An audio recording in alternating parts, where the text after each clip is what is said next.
9-iyul карата күндүн маанилүү жаңылыктар менен тааныштырабыз. Саламатсыздарбы?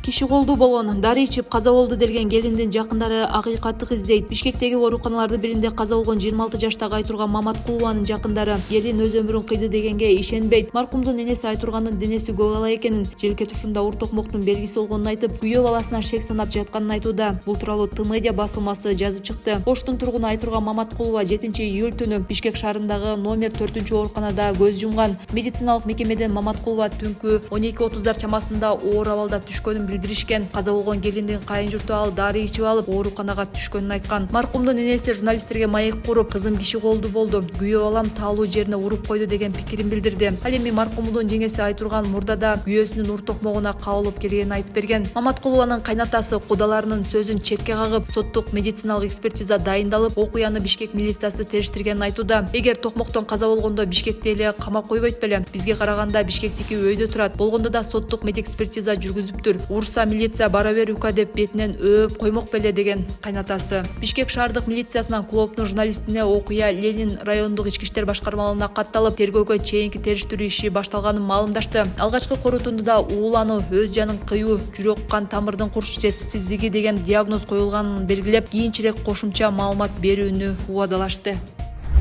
Асель Нугойбаева мурдагы күйөөсү аны абактан коркутуп жатканын кабарлады. Асель Нугойбаева аны мыкачылык менен кыйнаган мурдагы күйөөсү Азамат Эстебесов абактан коркутуп жатканын билдирди. Күчөтүлгөн тартиптеги абакта жатат имиш, качып чыгып кетиш үчүн оңой дейт. Коркутуулар таң атпай кайра келип баштады. Номерди алмаштыргам деди ал. Сүрөттөн мурдагы жолдошу ага абактан азыр качып чыгып бараларын жазган. Жаным бактылуу бол, бирөөгө көр казсаң чоң терең кылып каз дейт. Качып чыгып кайра келип калсаң деле болот. Мен чет жака кетем. Сен жөнүндө бүт билем. Байтике күйөөгө тийдиң. Адал тамак менен балдарды бак. Өзүңдү сүйөм, бирок жакында унутам. Милиция сенин капризиң үчүн жашабайт. Сен унутуласың. 2 жылдан кийин барам деп жазган ал. Бул Ногойбаеванын мурдагы күйөөсү аны абактан коркуткан биринчи учур эмес. Мурда тергөө абагында жатканда да коркуткан. Эстебесов 20 жылга күчөтүлгөн тартиптеги абакка кесилген. Сот аны жабырлануучуга 2 миллион сом төлөп берүүнү да милдеттендирген.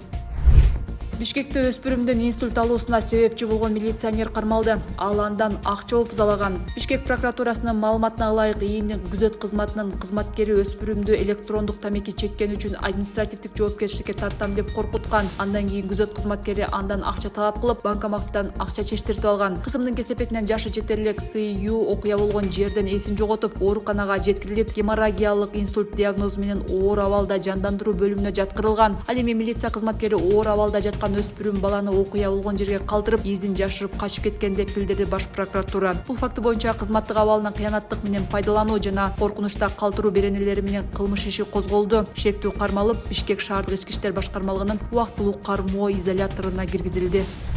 Чуңкурчактагы бийиктиктен секирген кишинин өлүмү шектүү үй камагына чыкты. Чуңкурчак Капчык айында аскадан секирүү учурунда каза болгон 39 жаштагы киши өлүмүнө байланыштуу кармалган шектүү үй камагына чыкты. Өкүмдү Ала Мүдүн райондук соту 8-июлда чыгарды. Шектүү анча оор эмес кылмыш боюнча айыпталып жаткандыктан мурда соттолбогону, туруктуу жашаган жери бар экени, аты жөнүнүн аныкталганы, үй бүлөлүк абалы, мурда тергөөдөн жашырынбаганын эске алуу менен үй камагы түрүндөгү бөгөт чарасы тандалды дешти соттон. Окуя 6-июлда Бишкектин четиндеги Fly Jump комплексинде болгон. Анда эс алуучу 25 метр бийиктиктен секиргенде аркан үзүлүп кеткен. Шектүү катары аталган эс алуу жайынын 28 жаштагы ээси кармалган. Ага карата керектөөчүлөр үчүн коркунуч түзүү беренеси менен айып тагылган. Министрлер кабинетинде тоютка коркунуч жараткан 6 гана бадалы менен күрөшүү маселеси талкууланды. 8-июлда министрлер кабинетинин төрагасы Акылбек Жапаровдун жетекчилиги менен тикенектүү жапайы 6 гана бадалы менен күрөшүү боюнча жүргүзүлүп жаткан иштер тууралуу жыйын өттү. Мекеменин маалыматына ылайык, өлкөдө жайыттын жалпы аянты 9,2 миллион гектарды түзөт. Анын 472 миң гектары суусамыр өрөөнүндө. Акыркы жылдары 6 гана бадалы өскөн жердин аянты 800 гектарга көбөйгөн. Адистердин белгилөөсүндө тикенектүү жапайы 6 гана бадалы өскөн жайыт жерде тоют чөбүнүн айрым түрлөрүнүн жоголуусунун алып келүүдө дешти Минкабдан. Буга байланыштуу Жапаров Айыл чарба министрлигине, Экология министрлигине, Улуттук илимдер академиясына жана башка мамлекеттик мекеменин жетекчилерине тапшырмаларды берди. 10-июлда Бишкекте төмөнкү кесилиштер оңдоого жабылат. Абдрахманов жана Бөкөнбаев көчөлөрү, Абдрахманов жана Москва көчөлөрү. Ошондой эле мэрия эртең Байтик Батыр көчөсүнүн, Медеров көчөсүнөн Кулатов көчөсүнө чейинки бөлүгү ачылаарын билдирди.